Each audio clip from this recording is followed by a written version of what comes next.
All right, we are live. What's going on, everybody? It's Rob Garcia, the Warrior Strategist, San Diego's favorite PR and visibility expert. Adjust this camera a little bit. It is Monday, September 8th, and this year has been going by wildly fast. It's been a great year. It's been a year of reflection and struggle, new opportunities, all kinds of cool stuff. A lot of challenges in my own personal life, but making the best of it. Just really grateful for you guys that reach out to me and contact me about anything and everything. Grateful for everybody that came to my birthday party. Had an amazing time, and ready to keep making people famous. Today, we're going to talk about the importance of research and lists from the context of PR and visibility. And before we get started, let's give a shout out to our sponsor, John Rinken's Tactical Traveler Group on Facebook. If you're a veteran and ever want to go on a complimentary vacation to the Bahamas without any catch, without any timeshares, without anything lurking, reach out to John Rinken. Ask him about the Bahamas trip and find out how you can get 50 to 70% of flights, lodging, vacation opportunities, all kinds of stuff just by working with him. John has an incredible $200 annual subscription plan. It gets you huge discounts if you want to take the family on vacation. If you want to know more about it, just reach out to John Rinken. He's on my Facebook and one of the most prolific travel influencers that I know of in the veteran space. Great guy. All right. Research and lists. Believe it or not, this is a lot more important than most people think. It's the backbone of campaigns. When I work with a client, I use research and lists quite a bit to create opportunities for people to get interviews. And I'm going to share with you guys exactly how I do this, because some of you guys could use the help, and some of you guys might have that light bulb moment where you could get your dream interview just by following some of these tactics. And I always like helping people and sharing the tactics that I've used to win. All right. So, believe it or not, making lists and doing research is not nearly as boring as you would think. There's actually a value to it over time as you start to acquire resources, assets, all that good stuff. So here's some ideas. The very first thing that I would start researching, let's say I'm a business owner. I don't have a really good PR plan. I can't quite afford to work with Rob Garcia, the Warrior Strategist, yet, but I need to get some interviews. I need to get on the scene. First thing I would look up is podcasters in my niche. Okay. And there's a lot of places you can do this at. Believe it or not, if you just go on Facebook, you go on Instagram, you go on LinkedIn or Twitter, and you just search podcast, a whole list of them is going to come up. Tons of them. Now, if you want to go to another level of specificity, see, I'll give you a list. I'm also going to talk about the difference between research and lists because I compile my information on the fly as I go along. A list is just a series of names or groupings, but research behind the list helps you to sniper scope it down a little bit. So let's say you're Lori Wagner and you want to get on podcasts that focus on coaching. Obviously, the number one would be Mark Mawhinney's Natural Born Coaches. Just because it's in industry, it's niched out, and Mark has an enormous audience because of it. He's a smooth, charming Canadian. I would go on ChatGPT, and this is where the list becomes research. Because a list is good, but a list isn't specific. A list is still a jumble of information. I would go on ChatGPT, and I would say list out the top 10 podcasts related to coaching. And once that pops up, now you've got something extremely valuable, because now you've just niched down that list into something that matches what you do for a living.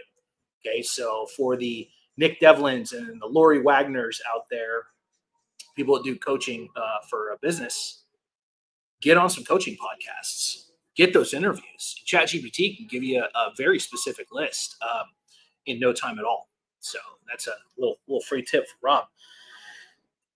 One thing I've also done that has been very beneficial for my clients is database building. And a database is a very specific grouping. It's better than a list. A database is a consortium of information that has like contact info, social media handles, segmented by industry. So my own database has hundreds of media contacts that I use when pushing my clients. But two searches that have been really beneficial for me are going on Twitter and either typing in reporter or typing in producer, because you'll find all kinds of stuff for reporters. And it's interesting because usually they have some kind of contact info on their Twitter. So it's always useful. Producers is a whole different ball game, because a producer is usually a person that makes TV shows. And so if you can link up with a TV producer, you're greatly increasing your chances of getting on TV. Twitter searches for producer and reporter, very, very helpful.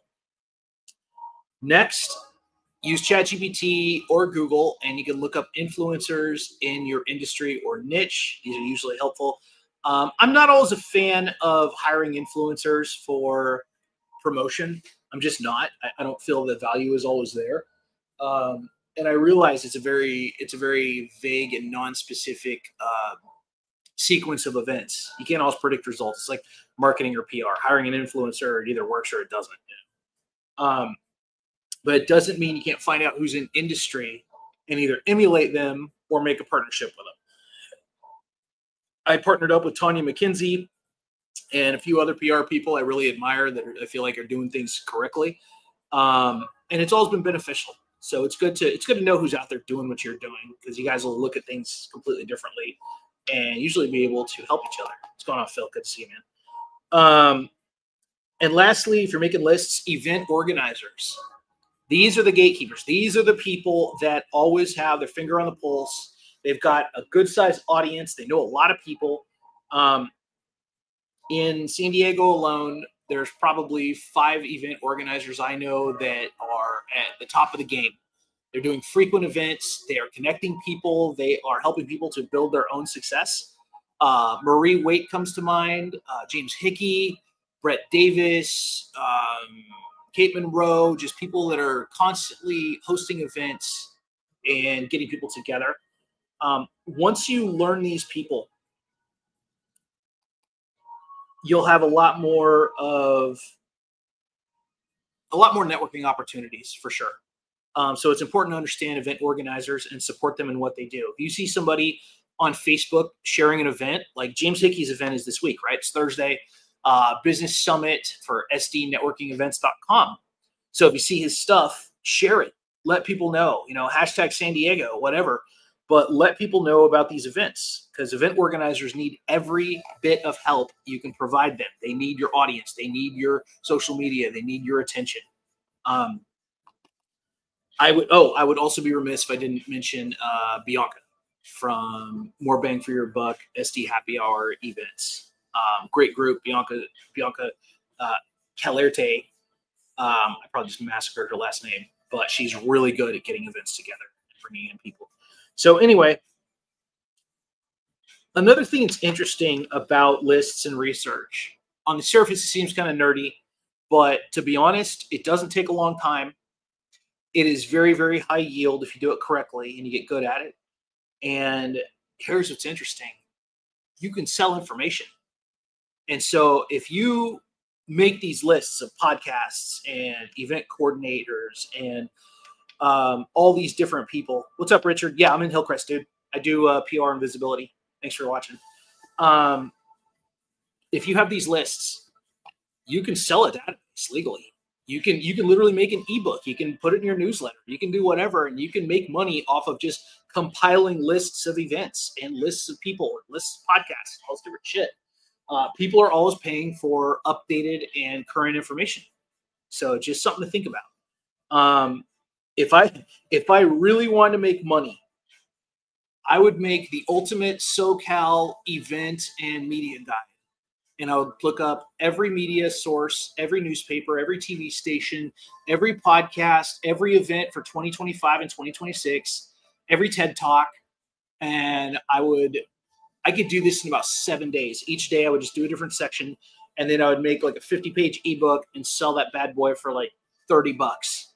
I'll bet if I ran ads to it, I would probably sell a good amount. But just food for thought. People pay for information. They absolutely do. So, all right. With that, we're going to wrap up. But just want to give a shout out to sdnetworkingevents.com with James Hickey. If you guys don't know, his event is downtown this Thursday. It's going to be the Business Summit. So they're going to have, I want to say they're going to have exhibitions and displays and vendor stuff. So reach out, sdnetworkingevents.com. Check it out. James's events are wild. I always meet really good people there, and it's opened up a lot of doors for me, to be honest. So that's about all I got for today. Thanks so much, guys. And be sure and check out the new issue of Shift Magazine, shiftlifedesign.com, highlighting entrepreneurs, veterans, business owners, cool stories about life improvement. And I will see you next time. It's Rob Garcia, the Warrior Strategist. As always, stay famous.